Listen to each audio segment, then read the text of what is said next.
This is Mrs. Jessie at Grayson County High School, and I'm going to demonstrate proper hand washing for kitchen ready. I'm going to take my rings off. If you have rings with sets on them, I don't want you wearing those in the kitchen. If you have a ring without a set, you can wear that ring, so I'm going to go ahead and wear that one. First thing you want to do is turn your water on and check it for temperature. The water can get really hot sometimes, so make sure that you're checking it before you start and get it at a medium hot heat. Okay?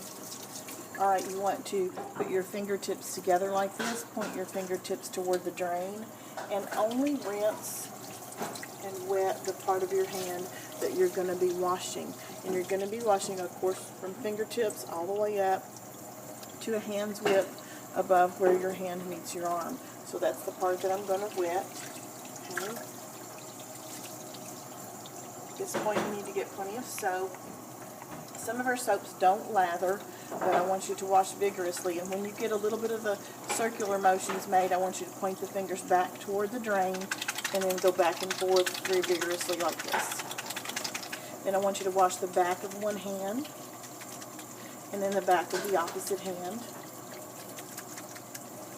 And then you're going to wash in between the fingertips, and then in between the fingertips on the back of one hand, and then change and do the back of the other hand. Then bring your fingers together like this where your fingernails are about, well, they're flat on this surface right here. Take this part of your fingernails and make a circular motion in one direction in the palm of the opposite hand, and then turn directions to the opposite. All right, now we're going to do the opposite hand. Now it's time to wring the wrist, and you'll see that this soap is not a sudsy soap. Okay. When you get to this point, you're ready to rinse. You're going to go back and put your fingertips together and point them again toward the drain, and you're only going to rinse up as far as you wash. If you rinse up here, you end up bringing dirt and germs down onto your clean hands and fingertips. Okay. At this point, you might want to turn the water off, but don't. We talk about water conservation a lot, and at this point, germs take precedence over that. The way I want you to dry your hands, dry your wrist, and then dry in between every finger, the back of the hand and then the palm.